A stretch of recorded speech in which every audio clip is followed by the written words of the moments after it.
Welcome to my channel GIB and CIB made simple. तो दोस्तों आज हम लोग अपने क्रैश कोर्स का मॉड्यूल बी शुरू करने वाले हैं एवीएम का। तो फ्रेंड्स मॉड्यूल बी का जो सबसे फर्स्ट टॉपिक है वो है टाइम वैल्यू ऑफ मनी। तो friends time value of money को मैं एक नए तरीके से आप लोगों को समझाऊंगा। बेसिकली मैं आप लोगों को ऑब्जेक्टिव क्वेश्चंस करवाऊंगा फ्रेंड्स, क्योंकि ये आपको पता है ये पूरा का पूरा न्यूमेरिकल टॉपिक है। तो इसमें थ्योरी बताने से कोई फ़ायदा ही नहीं है। तो दोस्तों हम लोग क्या करेंगे कि जो सीआईबी का मैक्यूलन बुक है उसके पीछे जो क्वेश्चंस दिए गए हैं उसे हम लोग डिस्कस करेंगे दोस्तों। कुल मिलाकर 7 या 8 तरह के डिफरेंट टाइप्स ऑफ क्वेश्चंस हैं और हम लोग एक एक चीज़ को बारीकी से देखेंगे। और दोस्तों आप लोगों को पता है चूंकि ये न्यूमेरिकल टॉपिक है तो इसमें न्यूमेरिकल अप्रोच हमारा होना चाहिए। ये मॉड्यूल ए हमारा ज़्यादातर थ्योरेटिकल भी था, न्यूमेरिकल दोनों मिक्स था, तो मैंने दोनों कवर किया आप लोगों के लिए। अब चूंकि मॉड्यूल बी जो है पूरा का पूरा न्यूमेरिकल ही है, कुछ कुछ बेसिक फार्मूला है तो वो हम लोग देख लेते हैं। तो चलिए सबसे पहले हम लोग इस क्वेश्चंस को शुरुआत करने से पहले कुछ बेसिक फार्मूला को देख लेते हैं, एक नज़र डाल लेते हैं दोस्तों, ताकि अभी जो हम लोग यूज़ करेंगे इन सभी फार्मूला को तब आपको ये पता होना चाहिए कि किस फार्मूले को कब यूज़ करना है। तो आइए दोस्तों एक बार हम लोग स्नैपशॉट एकदम क्विकली रिव्यू कर लें सारे इंपॉर्टेंट फार्मूला को जो कि इस टॉपिक से रिलेटेड हैं। तो फ्रेंड्स मैंने अपने टाइम वैल्यू ऑफ मनी वाले टॉपिक का थ्योरी पार्ट में समझाया था कि बेसिकली एक प्रेजेंट वैल्यू कैलकुलेशन होता है। तो प्रेजेंट वैल्यू का फॉर्मूला होता है दोस्तों, फ्यूचर वैल्यू का फॉर्मूला होता है F V is equal to P V times 1+r⁴n। तो यदि आपको प्रेजेंट वैल्यू दिया हुआ हो और फ्यूचर वैल्यू निकालना हो किसी एक पर्टिकुलर कैश फ्लो का, ध्यान दीजिएगा दोस्तों, केवल एक कैश फ्लो का बात कर रहा हूँ मैं, तब आप इस फॉर्मूले को यूज कर सकते हैं। ये बेसिक फॉर्मूला है हमारा, ठीक है। तो जैसे मैंने एग्जांपल भी लिया था कि जैसे कोई आदमी 10 लाख इन्वेस्ट करता है बैंक एफडी में 2 साल के लिए, तो यहाँ पे एक ही कैश फ्लो है वो 10 लाख का इन्वेस्टमेंट, तो उसका यदि फ्यूचर वैल्यू निकालना होगा तो हम ये फॉर्मूला यूज करेंगे, ठीक है दोस्तों। तो अभी मैं आप लोगों को हर एक तरह का फॉर्मूला बताऊंगा और कब उसे यूज करना है ये भी समझाऊंगा। ये बहुत ही महत्वपूर्ण रोल प्ले करता है दोस्तों। तो आपको समझ में आ गया ये फॉर्मूला कब यूज करना है? जब सिंगल कैश फ्लो हो तब आप लोग इस फॉर्मूले को यूज करेंगे फ्यूचर वैल्यू निकालने के लिए या प्रेजेंट वैल्यू निकालने के लिए एज पर द सिचुएशन। चलिए ये पहला चीज़ ध्यान रखेंगे आप लोग। तो सिंगल कैश फ्लो के लिए ये फॉर्मूला ही यूज करना है। अब देखिए दोस्तों, यदि मान लीजिए कि हमारे पास मल्टीपल कैश फ्लोज हों तो बात आती है एन्युटी की।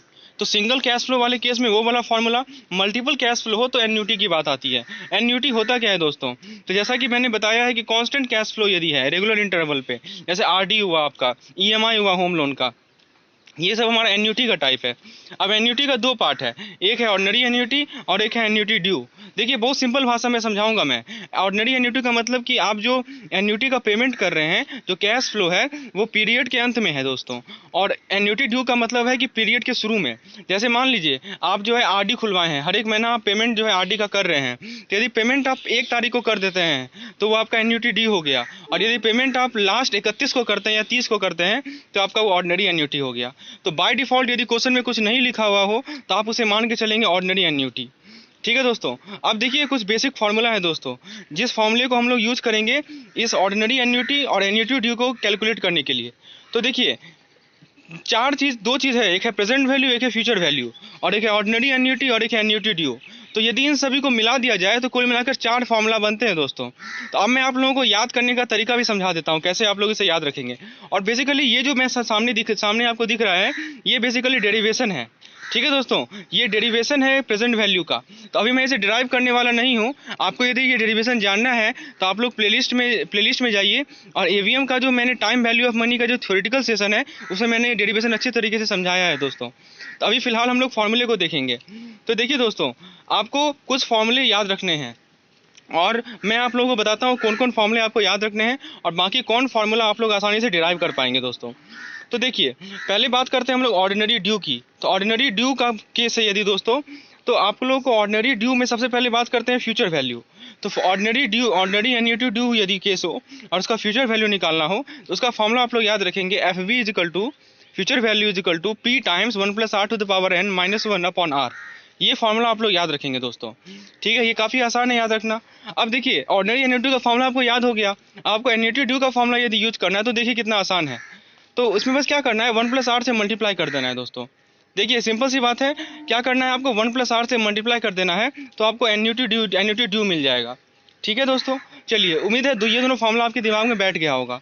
अब बात करते हैं प्रेजेंट वैल्यू निकालने की। तो यदि ऑर्डिनरी ड्यू का केस हो और प्रेजेंट वैल्यू निकालना हो तो देखिए फार्मूला क्या है, c 1+r⁴n-1 divided by r into 1+r⁴n, ठीक है दोस्तों। तो ये ऑर्डिनरी ड्यू का फॉर्मूला है। तो ये जो फॉर्मूला है हमारे सामने, ये किसका है दोस्तों? ये ऑर्डिनरी ड्यू का फॉर्मूला है दोस्तों। अब ऑर्डिनरी ड्यू का फॉर्मूला मिल गया, फिर से देखिए यदि एन्युटी ड्यू का निकालना है तो क्या कीजिएगा, तो आप लोग इसे 1+r से मल्टीप्लाई कर दीजिएगा। तो देखिए फिर से हमने 1+r से मल्टीप्लाई किया है। तो फ्रेंड्स आपको करना क्या है कि ऑर्डिनरी ड्यू का प्रेजेंट वैल्यू और फ्यूचर वैल्यू इसे आप लोग याद कर लीजिए, और यदि उसका आपको एन्युटी ड्यू का निकालना है तो 1+r से मल्टीप्लाई कर देंगे। तो दोस्तों ये 5 फार्मूला आपको याद रखने हैं। पहला केस में मैंने समझाया सिंगल कैश फ्लो का, अब हम लोग ने समझा मल्टीपल कैश फ्लो का। मल्टीपल कैश फ्लो को ही हम लोग एन्युटी कहते हैं, ठीक है। तो दोस्तों ये सब चीज़ आपको ध्यान रखनी है। अब हम लोग आते हैं अपने क्वेश्चन वाले पार्ट में, जो कि मैं जिससे कि मैं आप लोगों को एक एक चीज़ क्लियर कट समझाऊंगा। 7 क्वेश्चन हम लोग आज डिस्कस करेंगे दोस्तों। तो आइए दोस्तों शुरुआत करते हैं अपने पहले क्वेश्चन से। I am 50 year old, retire at the age of 60 and expect to live 10 year more. If I want to spend ₹10,000 per month, how much money should I save by the age of 60 year to support this plan, assuming interest rate of 8%। क्या कह रहा है दोस्तों, अभी मैं 50 साल का हूँ और 60 साल पे मैं रिटायर कर जाऊँगा, और मैं जो है अगले 10 साल तक और जीऊँगा रिटायरमेंट के बाद, ठीक है दोस्तों। 70 साल तक मैं जीऊँगा सिंपल सी भाषा में। और मैं क्या चाह रहा हूँ कि यदि 10,000 रुपया पर मंथ स्पेंड करना चाह रहा हूँ, खर्च करना चाह रहा हूँ ड्यूरिंग द आफ्टर रिटायरमेंट की बात हो रही है दोस्तों। तो अभी मैं कितना सेव करूँ 60 साल पे, ठीक है, मतलब 60 साल तक कितना मैं सेव करूँ ताकि इस प्लान को मैं चला पाऊँ, सपोर्ट कर सकूँ। और ब्याज दर दिया हुआ है 8%। अब देखिए उस क्वेश्चन का सेकंड पार्ट है कि क्या रिक्वायर्ड सेविंग होगा यदि ब्याज दर जो है 5% है केवल। तो आइए दोस्तों एकदम अच्छे तरीके से समझते हैं इस क्वेश्चन को कैसे सॉल्व करना है। मान लेते हैं ये जो पर्सन है वो मिस्टर अमन है, मान लेते मैंने एज्यूम कर लिया, ठीक है। वो क्या कर रहा है कि 10,000 रुपया जो है प्रत्येक महीना के अंत में खर्च कर रहा है अपने रिटायरमेंट लाइफ में। अब मान लीजिए कि वो रिटायरमेंट लाइफ वो 60 साल का हो गया, 60 से 70 के बीच में है, और वो हर एक महीने के अंत में 10,000 रुपया खर्च कर रहा है, ठीक है दोस्तों। तो रिटायरमेंट के पास के जिस टाइम पे वो रिटायर हुआ उस वक्त उसके पास कुछ मनी होगा हाथ में।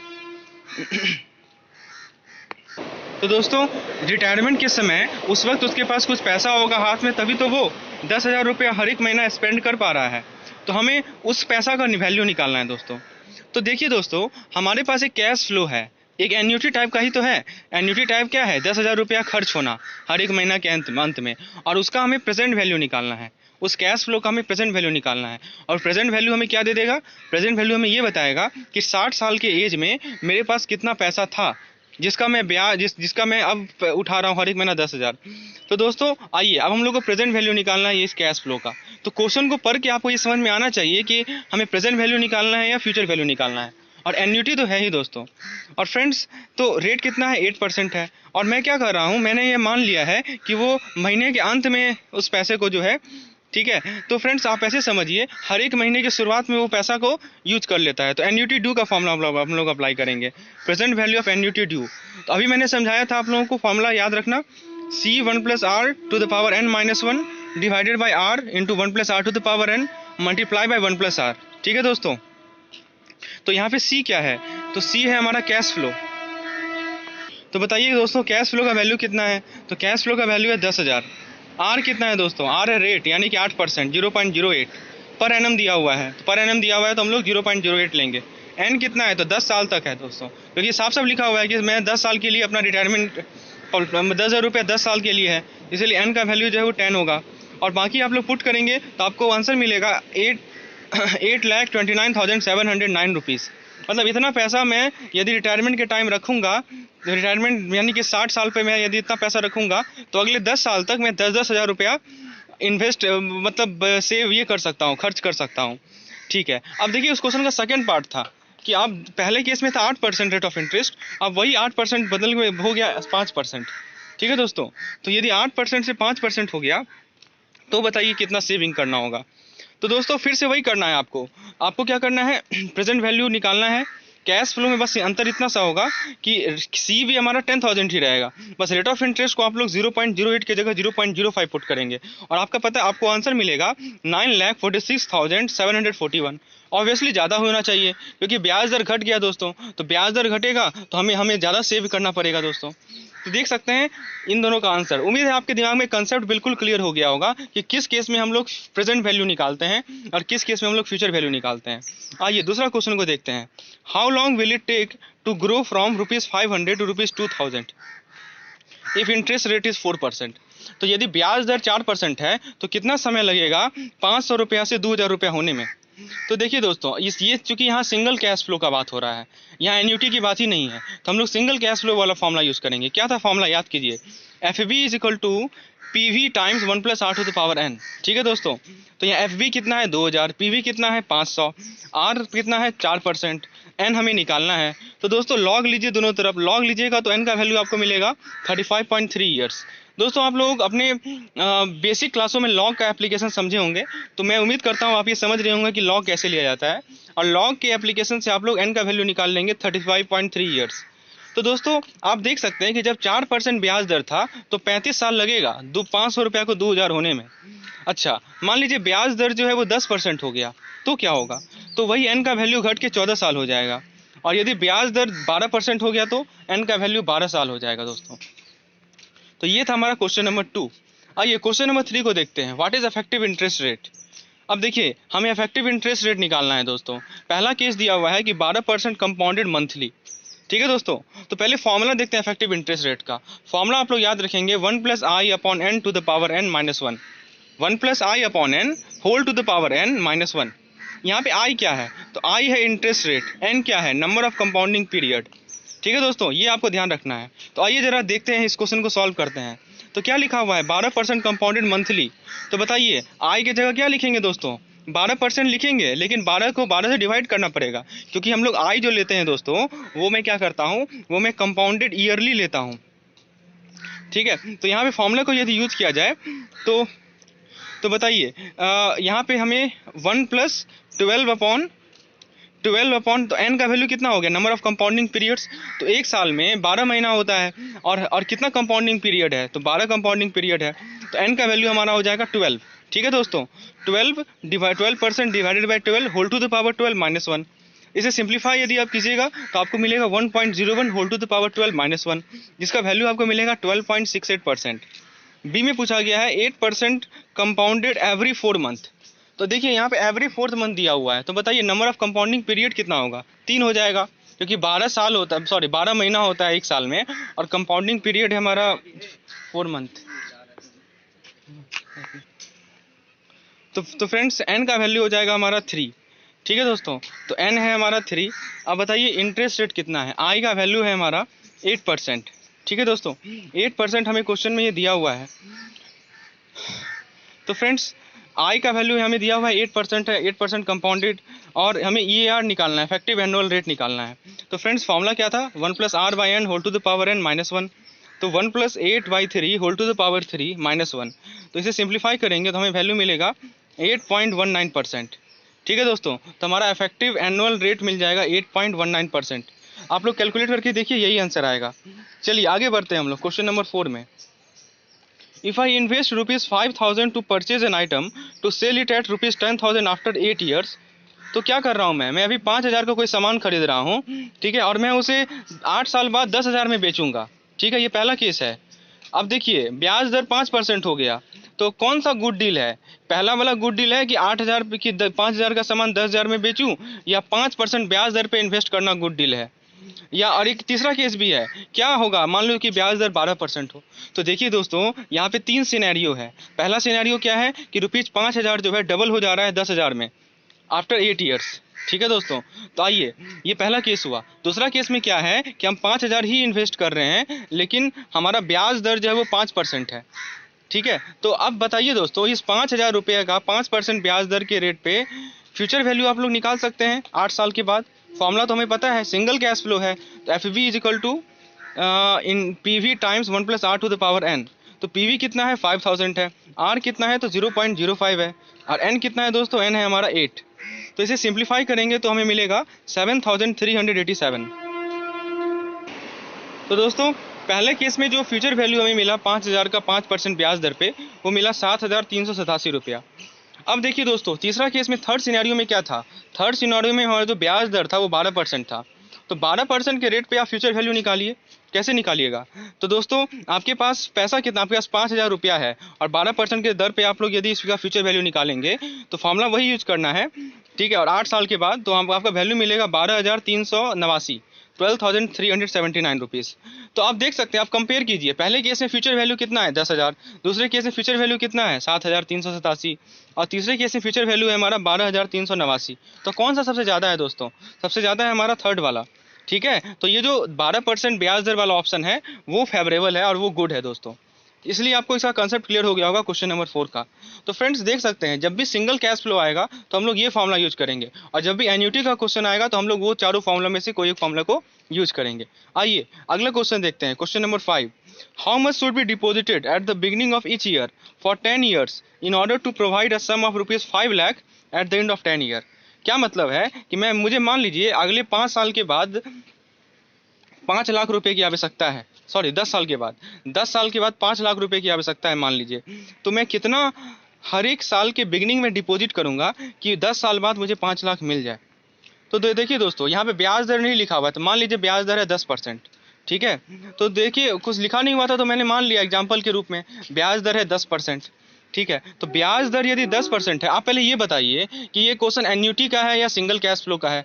तो आपके दिमाग में प्रश्न ये तो दिख ही रहा होगा आपको कि यहाँ पे एक बार में तो पैसा नहीं, कैश फ्लो है, एक तरह से बहुत सारा कैश फ्लो है, मल्टीपल कैश फ्लो है, तो ये एन्युटी का क्वेश्चन है। अब आप ये बताइए दोस्तों, ये जो हमारा 5 लाख रुपया है वो क्या है, हमारा, तो अभी से मैं पैसा जमा करना शुरू करूंगा हर एक साल में, तब जाके मुझे 5 लाख मिलेगा। तो ये 5 लाख क्या है, हमारा प्रेजेंट वैल्यू है या फ्यूचर वैल्यू है? तो ये फ्यूचर वैल्यू है दोस्तों। तो फ्रेंड्स मैं जो आप लोगों को टेक्निक बता रहा हूँ सोचने का, आप एग्जाम में ऐसा क्वेश्चन आएगा तो आप कैसे सोचेंगे, आपका थॉट प्रोसेस क्या होना चाहिए, तो एग्जैक्टली सेम थॉट प्रोसेस होना चाहिए जैसा कि मैं समझा रहा हूँ आप लोगों को। तो सबसे पहले आपको 5 लाख रुपए दे के ये पूछना है अपने आप से कि ये प्रेजेंट वैल्यू है या फ्यूचर वैल्यू है। तो दोस्तों आपको ये समझ में आएगा कि ये फ्यूचर वैल्यू है, ये मुझे अभी नहीं है, ये पैसा अभी मेरे पास नहीं है, ये मुझे फ्यूचर में मिलेगा। ठीक है दोस्तों, तो ये पता चल गया कि ये फ्यूचर वैल्यू है। तो अभी तक हमने क्या पता किया, अभी तक हमने पहला चीज़ ये पता किया कि एन्युटी का क्वेश्चन है, फ्यूचर वैल्यू है। अब एन्युटी ड्यू लें या एन्युटी क्या बोलते हैं, या ऑर्डिनरी एन्युटी होगा दोस्तों हमारा। तो फ्रेंड्स एन्युटी ड्यू या ऑर्डिनरी एन्युटी में क्या अंतर है? ऑर्डिनरी एन्युटी में हम लोग पैसा जो लगाते हैं वो साल के अंत में लगाते हैं, और एन्युटी ड्यू में जो पैसा लगाते हैं वो साल के शुरुआत में लगाते हैं दोस्तों। तो यहाँ पे साफ साफ लिखा हुआ है कि बिगनिंग ऑफ ईच ईयर, मतलब प्रत्येक साल के शुरू में। ठीक है दोस्तों, साफ साफ लिखा हुआ है। तो बिगनिंग ऑफ ईच ईयर मतलब कि एन्युटी ड्यू का प्रॉब्लम है। तो देखिए कितना आसान तरीके से हम लोगों ने कैटेगराइज कर लिया। पहला चीज़ कि ये मल्टीपल कैश फ्लो है तो एन्युटी का प्रॉब्लम है। दूसरा चीज़ हमें फ्यूचर वैल्यू निकालना है, फ्यूचर वैल्यू वाला फॉर्मूला यूज़ करना है। और तीसरा चीज़ एन्युटी ड्यू का फॉर्मूला लगाना है। अब फॉर्मूला को याद कीजिए दोस्तों आप लोग। तो फॉर्मूला था P times 1 + R, P into 1 + R to the power n -1 into 1 + R upon R। याद होगा आप लोगों को। तो फ्रेंड्स बहुत लोगों का ये क्वेश्चन होता है कि हम उन्हें पता ही नहीं चलता है कि किस फॉर्मूले को किस क्वेश्चन में कहाँ यूज करना है। तो मैं जो तरीका समझा रहा हूँ इसी तरह आप लोग फॉलो कीजिए दोस्तों। ठीक है, आपको तीनों चीज़ को अलग अलग तरह से देखना है। पहले ये पता कीजिए कि एन्युटी का प्रॉब्लम है या सिंगल कैश फ्लो है। दूसरा ये पता कीजिए कि प्रेजेंट वैल्यू है या फ्यूचर वैल्यू है। और तीसरा ये पता कीजिए कि एन्युटी ड्यू है या ऑर्डिनरी एन्युटी है। तो ये 3 चीज़ पता चल गया, फिर जो करेक्ट फॉर्मूला है उसको यूज कर लीजिए। तो आइए दोस्तों जरा यूज करके देखते हैं। तो फ्यूचर वैल्यू की जगह हम लोग कितना लिखेंगे? फ्यूचर वैल्यू की जगह हम लोग लिखेंगे 5 लाख। पी हमारा क्या है? प्रिंसिपल है। प्रिंसिपल हमें निकालना है, वही तो हम इन्वेस्ट करेंगे हर एक साल के शुरुआत में। और रेट ऑफ इंटरेस्ट हमें कितना दिया हुआ है? ये हमें दिया हुआ है। तो यहाँ पे आप लोग यदि सिंप्लीफाई करेंगे, रेट ऑफ इंटरेस्ट को आप लोग 0.10 लेंगे, 10% मान के चल रहे हैं हम लोग, और एन का वैल्यू हम लोग लेंगे 10 साल। तो इसे सिंप्लीफाई करेंगे तो पी का वैल्यू मिलेगा 28,521 रुपया। यानी कि 28,521 रुपया अगले 10 साल तक आप यदि साल के शुरुआत में जमा कर देते हैं तो आपको 10 साल के बाद 5 लाख रुपया मिल जाएगा। ये कहने का मतलब है दोस्तों। अच्छा, मान लीजिए कि क्वेश्चन में इंटरेस्ट रेट नहीं दिया होता तो क्या करते? तो सिंपल सी बात है, ब्याज नहीं दिया मतलब ब्याज है ही नहीं। ब्याज नहीं है तो क्या होगा आप बताइए खुद दोस्त। अब ब्याज है ही नहीं, सर बैंक ब्याज नहीं दे रही है, तो आपको क्या करना पड़ेगा? हर एक साल 50,000 रुपया डिपॉजिट करना पड़ेगा। ठीक है दोस्तों, हर एक साल 50,000 रुपया डिपॉजिट करना पड़ेगा, तब तो जाके 10 साल में 5 लाख होगा। सिंपल सा लॉजिक है। तो यदि ब्याज दर 5% है तो देखिए 28,000 जमा करना पड़ रहा है, 28,500। और यदि ब्याज दर है ही नहीं तो देखिए 50,000 जमा करना पड़ रहा है। तो समझ सकते हैं ब्याज दर का क्या इंपॉर्टेंस है। तो क्वेश्चन में कुछ भी पूछा जा सकता है, तो लेकिन आपको करेक्ट फॉर्मूला यूज करना है दोस्तों। तो फ्रेंड्स जिन लोगों को इस पीडीएफ की आवश्यकता है वो नीचे डिस्क्रिप्शन में जाइए, आपको मेंबरशिप लिंक मिलेगा, उस पर क्लिक कीजिए। इस तरह का मैं और भी एमसीक्यू सॉल्व, ये जो अनसॉल्व क्वेश्चन है एवीएम का, हर एक टॉपिक का मैं सॉल्व कर रहा हूँ। तो आप लोगों को मैं उसका PDF प्रोवाइड करता रहूँगा ताकि लास्ट टाइम रिवीजन में आपको सहूलियत हो, हेल्पफुल हो दोस्तों। चलिए आगे देखते हैं हम लोग, क्वेश्चन नंबर 6 को पे आते हैं। तो इसमें पूछा गया है कि Ravi received ₹10 lakh from provident fund. तो रवि को 10 लाख रुपया मिला प्रोविडेंट फंड से। वो क्या किया, वो पैसा को बैंक में जमा कर दिया और 10% ब्याज दर कमाया। बिल्कुल सही है। यदि मान लीजिए 2 लाख वो हर एक साल विदड्रॉ कर रहा है, निकाल रहा है, तो उसके उसके खाते में 5 साल के बाद कितना पैसा बचेगा, ये पूछा गया है दोस्तों। तो यहाँ पे हम लोग इस प्रॉब्लम को कैश फ्लो के थ्रू सॉल्व करेंगे। देखिए मैंने यहाँ पे एक चार्ट ड्रॉ किया है, आपको दिख रहा होगा। बेसिकली यहाँ पे first year, second year, third year, fourth year, fifth year, 5 column बनाया हमने। अब सबसे पहले स्टार्ट करते हैं फर्स्ट ईयर से शुरुआत। मैं समझाता हूँ बेसिकली आप लोगों को। तो बताइए अभी उसके पास कितना पैसा है, 10 लाख रुपया है। तो बताइए पहले साल के अंत में उसे कितना ब्याज मिलेगा। तो ब्याज मिलेगा 10%, तो 10% निकालिए 10 लाख का, तो 1 लाख, 1 लाख ब्याज मिला। उसने एक पहले साल के अंत में कितना पैसा निकाला, तो 2 लाख निकाल लिया। तो आप बताइए उसके खाते में कितना पैसा बचा। तो 11 लाख था और 2 लाख निकाला तो 9 लाख बचा। अब यही 9 लाख जो है दूसरे साल में आ जाएगा। अब बताइए दूसरे साल के अंत में उसे कितना ब्याज मिलेगा, तो 9 लाख का 10% मिलेगा, यानी कि 90,000। फिर उसने 2 लाख निकाला तो कितना बचा उसके खाते में, 7,90,000 बचा। अब आ जाइए थर्ड ईयर में। थर्ड ईयर में उसे कितना ब्याज मिलेगा, 79,000। वो कितना निकाला, 2 लाख निकाला। तो फिर उसके खाते में अगले साल के लिए कितना ट्रांसफ़र हो जाएगा, 6,69,000। फिर आप देखिए फोर्थ ईयर में 6,69,000 का आप लोग 10% निकालिए तो ये मिल जाएगा 66,900। फिर उसने 2 लाख निकाला, अब कितना बचा उसके खाते में, 5,35,900। फिर ये ट्रांसफ़र हो जाएगा अगले साल, और 5वां साल में उसे जो ब्याज मिलेगा वो होगा 53,590। फिर से उसने 2 लाख रुपया जो है निकाला और फिर से उसके खाते में ट्रांसफ़र हो जाएगा 3,89,490। तो दोस्तों ये है हमारा फाइनल आंसर। तो फ्रेंड्स ये तरीके से हम लोग इस कैश फ्लो मेथड्स के थ्रू हम लोग ये निकाल सकते हैं कि 5 साल के बाद उसके खाते में कितना पैसा बचेगा। आइए 7th क्वेश्चन को देखते हैं हम लोग।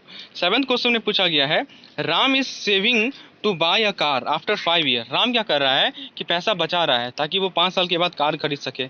कार का कॉस्ट है 6 लाख का और वो 8% जो है ब्याज दर पर अपने सेविंग पे अर्न कर रहा है।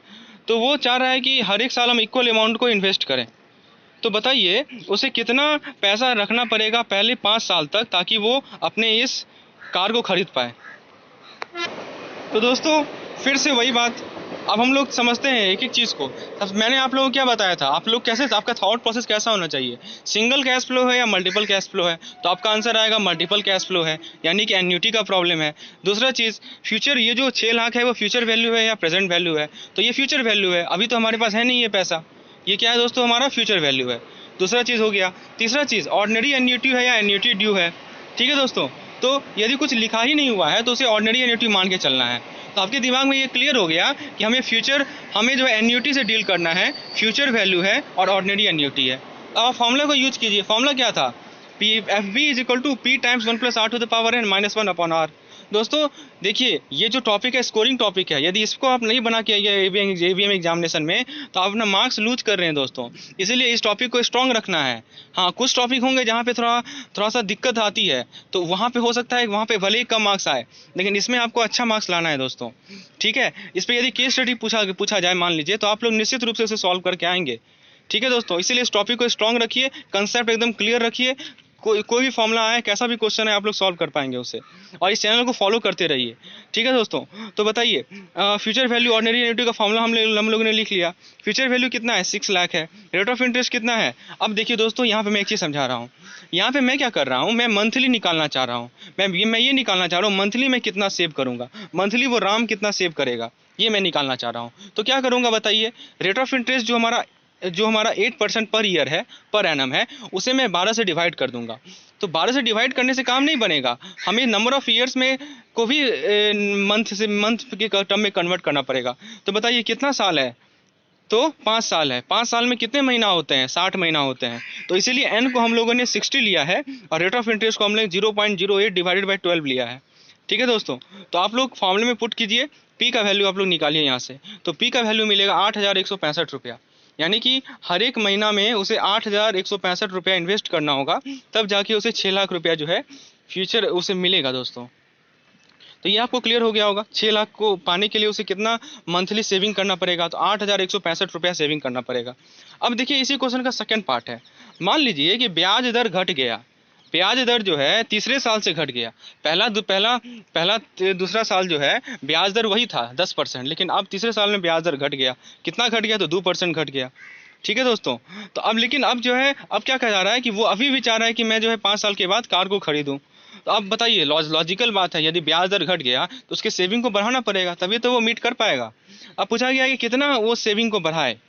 ठीक है दोस्तों, तो आइए इसे समझते हैं कैसे सॉल्व करते हैं। तो सबसे पहले पहला 2 साल का कैलकुलेशन हम लोग करते हैं। तो बताइए, पहला 2 साल में वो प्रत्येक मंथ 8,165 रुपया का इन्वेस्ट कर रहा है, ठीक है, सेव कर रहा है। और वो क्या कर रहा है, उसका ब्याज दर कितना है, तो 8% ब्याज दर है। तो आप ये बता सकते हैं क्या कि पहले 2 साल के अंत में उसके पास टोटल एक्यूमुलेटेड अमाउंट कितना हो जाएगा? बिल्कुल बता सकते हैं। तो ये एक फ्यूचर वैल्यू है, एन्युटी है और ऑर्डनरी एन्युटी है। तो फॉर्मूला वही रहेगा, P into 1 plus R to the power n minus 1 upon R. तो फिर से वही बात, मैं मंथली, चूंकि ये जो 8,165 रुपया है वो मंथली अमाउंट है, इसलिए हम लोग 12 से डिवाइड करेंगे और नंबर ऑफ कंपाउंडिंग पीरियड्स कितना होगा, 24 मंथ्स। ठीक है, तो इसका वैल्यू आपको मिलेगा 2,11,744। तो बताइए, इतना रुपया उसके खाते में 2 साल में जमा हो गया। अब बचा 3 साल, लास्ट का 3 साल। अब लास्ट के 3 साल में ब्याज दर जो है पहले था हमारा 8%, ठीक है, अब ब्याज दर 8% से घट के हो गया 6%। तो दोस्तों ब्याज दर हो गया 6%। तो आप बताइए और कितना पैसा उसके खाते में चाहिए, तो उसको चाहिए, तो फ्रेंड्स 2,11,744 पहले से है, 5 लाख टोटल चाहिए, तो माइनस 6 लाख टोटल चाहिए, तो 6 लाख में से घटा दीजिए इतना। ठीक है दोस्तों, तो 6 लाख में से आप यदि इसको घटा देंगे तो आपको मिलेगा इसका वैल्यू मिलेगा 3,88,526। तो इतना रुपया और उसके खाते में अगले 3 साल में जमा होना चाहिए। तो ये बेसिकली हमारा फ्यूचर वैल्यू, फॉर्मूला वही रहेगा। ठीक है दोस्तों, बस अंतर क्या होगा कि आर का वैल्यू हम लोग 8 की जगह 6 लेंगे। ठीक है, तो आप बताइए पी का वैल्यू आप यदि निकालेंगे तो ये मिलेगा 9,870। तो देखिए दोस्तों, पहले उसे 8,700 रुपया जमा करता था, सेव करता था, अब वही उसे 9,870 रुपया सेव करना पड़ेगा। तो इंक्रीज कितना हुआ, प्रत्येक मंथली कितना बढ़ाएगा वो सेविंग में, तो 1,705 रुपया वो और ज़्यादा प्रत्येक महीना सेव करेगा। ये ऐसा क्यों करना पड़ रहा है उसे, क्योंकि ब्याज दर हमारा घट गया। चलिए दोस्तों, समझ में आ गया होगा उम्मीद है। इसके बाद लास्ट क्वेश्चन है, इसी का C नंबर पार्ट है, if he follow earlier pattern of saving what will be able to when he will able to buy the car. अब मान लीजिए कि ब्याज दर तो घटा, वो तो उसके कंट्रोल में था नहीं, लेकिन वो जो है उतना ही पैसा सेव किया 8,165 रुपया। तो बताइए कितने दिन के बाद वो कार खरीद पाएगा, तो क्या 5 साल के बाद खरीद पाएगा क्या? बिल्कुल नहीं खरीद पाएगा। ठीक है, तो कुछ ज़्यादा टाइम लगेगा, तो कितना ज़्यादा टाइम लगेगा ये पूछा गया है। तो भाई फ्रेंड्स बताइए, यदि मान लीजिए 8,165 रुपया से ही वो कैलकुलेट करना ये अपना सेविंग कर रहा है, तो 3 साल, अगले 2 साल के बाद उसे और कितना पैसा चाहिए, 3,88,256 रुपया चाहिए। तो ये हमारा हो गया फ्यूचर वैल्यू। उसका एन्युटी कितना है, तो 8,165 रुपीज़ है। रेट ऑफ इंटरेस्ट कितना होगा, 0.06 अपॉन 12, और number of years compounding periods कितने हैं, 36 हैं। तो इसे आप लोग यदि कैलकुलेट करेंगे तो आपको n का वैल्यू मिलेगा। दोस्तों यहाँ पे मैंने l गलती से 36 लिख दिया है, वो गलत है, वो बेसिकली वेरिएबल है हमारा। ठीक है दोस्तों, वो वेरिएबल है, ये गलती से मैंने 36 लिख दिया है। ठीक है, वो एक वेरिएबल है हमारा। तो n का वैल्यू मिलेगा 54.43 मंथ। तो 54.43 मंथ अप्रॉक्स मान लीजिए 54 महीना। ठीक है दोस्तों, तो टोटल टाइम कितना हो गया, पहले तो 2 साल था जो कि 24 महीना है, और फिर लास्ट में 54 महीना। तो इसका मतलब दोनों को जोड़ेंगे तो 78 महीना हो जाएगा। 78 महीना का मतलब है 6 साल 5 महीना। तो सोचिए उसी यदि उसका वही रेट रहता सेविंग का, तो उसे 6 साल लग जाता, 6 साल 5 महीना लग जाता, कुल मिलाकर 1.5 साल और लग जाता दोस्तों कार खरीदने में। तो दोस्तों ये था हमारा पूरा का पूरा, मैंने सब कुछ समझा दिया आप लोगों को। उम्मीद है ये लेसन आप लोगों को समझ में आया होगा। तो फ्रेंड्स, जिन लोगों को PDF की आवश्यकता है वो नीचे डिस्क्रिप्शन में जाएँ और लिंक पे क्लिक करें। और दोस्तों कैसा लगा आपको ये लेसन जरूर कमेंट सेक्शन में बताइए। मैं इसी तरह AVM के हर एक टॉपिक के न्यूमेरिकल को आप लोगों के सामने क्लियर करूंगा, क्योंकि AVM का मॉड्यूल भी पूरा का पूरा न्यूमेरिकल ही है। यदि आपको कोई चीज़ नहीं समझ में आया हो तो आप लोग कमेंट सेक्शन में लिख सकते हैं, मैं उसे समझाने का प्रयास करूँगा। तो दोस्तों इस वीडियो को लाइक करें, चैनल को सब्सक्राइब करें और भी लोगों के साथ शेयर करें। धन्यवाद।